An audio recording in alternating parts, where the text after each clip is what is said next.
muito felizmente, passo a palavra para as considerações do nosso querido professor Adi Marcelo Solon, que nos trará sua larga experiência, sua palavra que é sempre embasada, fundamentada, fruto de extenso conhecimento, e estamos muito honrados, professor, em tê-los conosco essa manhã. Obrigado.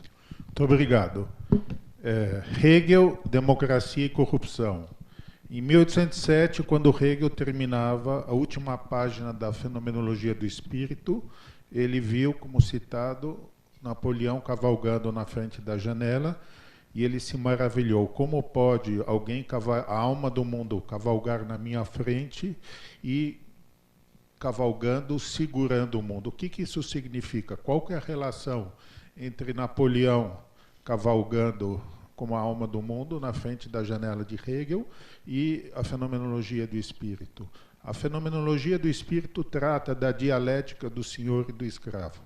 A dialética do senhor escravo não é só uma dialética na consciência individual, é uma dialética histórica, é uma dialética que ocorre no mundo. Exemplo para nós, juristas, usando o caso do direito romano.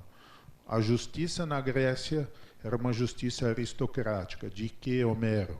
A justiça em Roma era uma justiça burguesa, o contrato, a autonomia privada. A justiça de Napoleão é a justiça dos direitos humanos.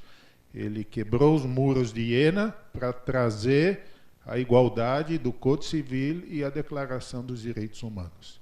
O tema de hoje é corrupção. Antes de falar de corrupção, eu vou falar do que eu escrevi no meu livro, que é Hegel e o direito econômico. E numa passagem eu faço a relação entre Hegel e o direito econômico. Neste presente momento, a dialética entre o senhor escravo, Grécia, aristocracia, Roma, burguesia, França, republicana, revolucionária, direitos humanos, não ocorre apenas nas relações individuais, mas também interestatais, manifestando-se na guerra entre os povos, Roma contra os bárbaros, e nas interações econômicas, direito empresarial, fundadas no...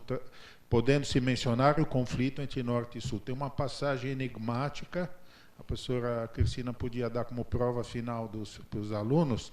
Interprete a filosofia de história de Hegel, quando ele fala, no final da filosofia da história, a América foge dessa filosofia da história, e eu prevejo que na América vai haver uma guerra terrível entre a América do Norte e a América do Sul. Então, isso daí é que eu vou tratar hoje. O que tem a ver o conflito Norte e Sul com a dialética do senhor e do escravo? Nesse caso, eu dei um exemplo de Norte e Sul no direito econômico, a Lei de Defesa Comercial. A Lei de Defesa Comercial, caso concreto, o Brasil, um país abençoado por Deus. Em São Paulo a gente não vê, mas em Ribeirão Preto a gente vê, no Rio de Janeiro a gente vê. Companhia Siderúrgica Nacional. Lá você tem o aço mais barato do mundo, porque tem um minério que vem de Minas Gerais, que tem as melhores minas que faz o ferro. Tem o escoamento logístico, o porto, tem tudo. O minério brasileiro, o aço brasileiro é perfeito, é barato. A nossa energia é barata. Aí o que faz o Norte? Viola a lei democrática da OMC e impõe sobretaxas.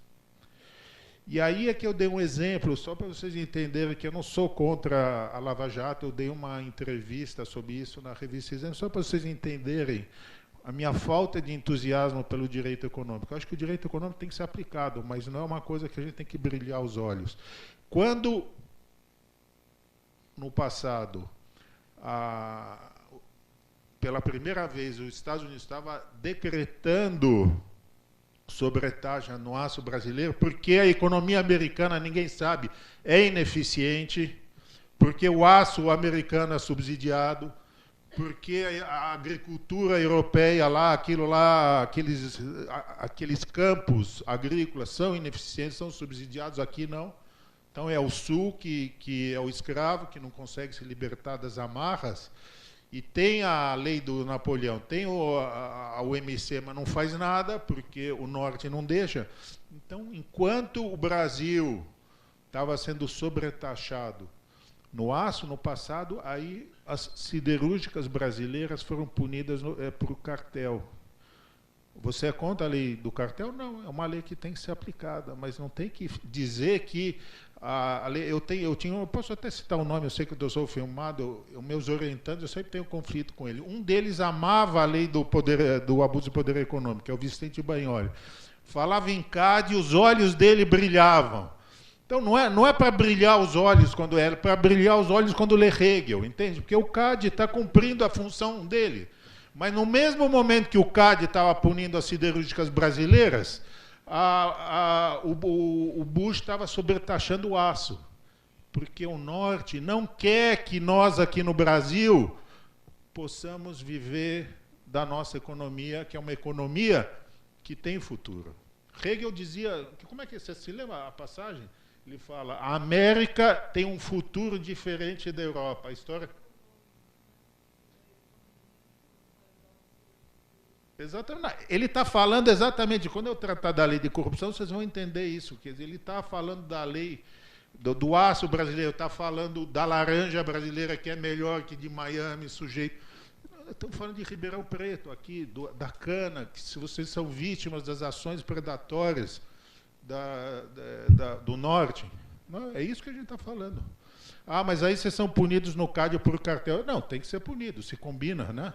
Eu me lembro que tinha um caso aí, vocês não... Ainda bem que tem essa faculdade.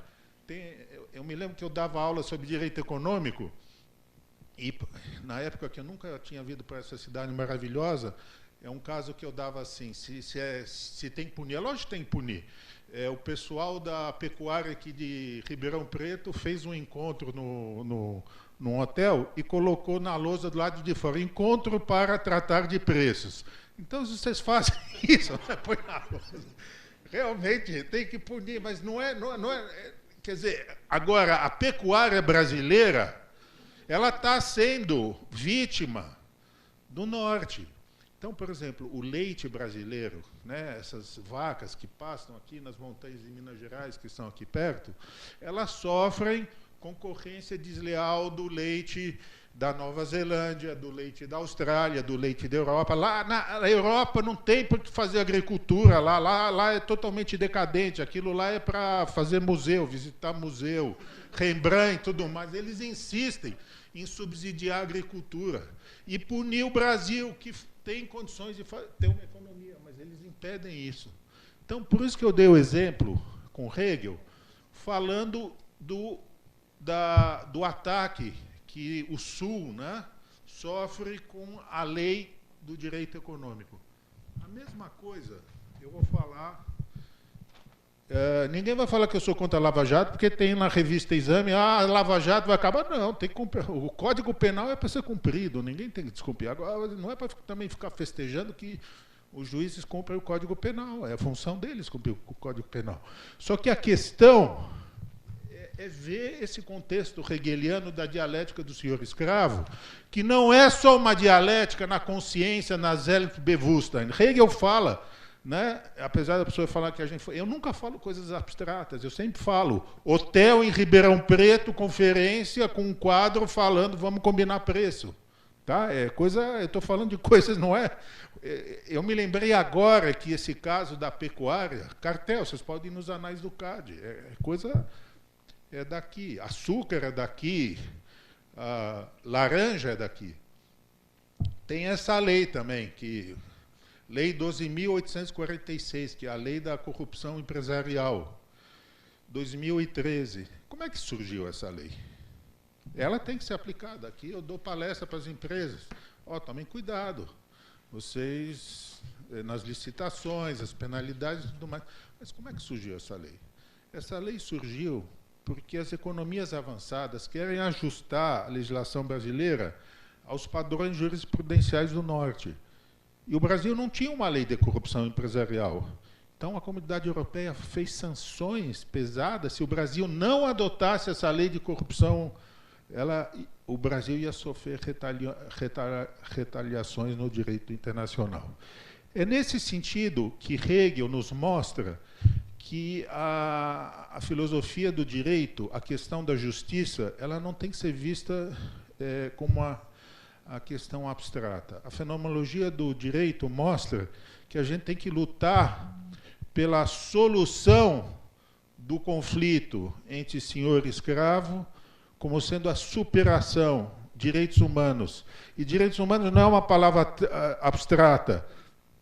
WTC, World Trade Organization, fala que o Trump não pode impedir o acesso ao mercado americano do aço mais barato do mundo, mais eficiente do mundo, porque é o aço brasileiro que, graças a Deus, tem clima, tem minério e tem logística. Isso é democracia. Mas aí a gente tem que lutar pelo reconhecimento, tem que lutar pela nossa liberdade. Da mesma maneira, a gente não tem que aceitar o direito americano com sua jurisprudência, o direito americano que não aceita a nossa tradição romanística. Eles não têm nenhuma palavra para a ciência do direito. Conhece alguma palavra deles? Science of law? Não, sinceramente. Jurisprudence não é ciência do direito. Eles são tão bárbaros que eles nem têm a ciência do direito e eles querem impor o direito deles sobre nós. Por que eles não cumprem as regras da WTC? Se eles cumprissem a regra, eles não poderiam impedir a nossa laranja, não poderiam impedir o leite que vocês fabricam, não poderiam impedir o açúcar, não poderiam impedir o nosso aço barato.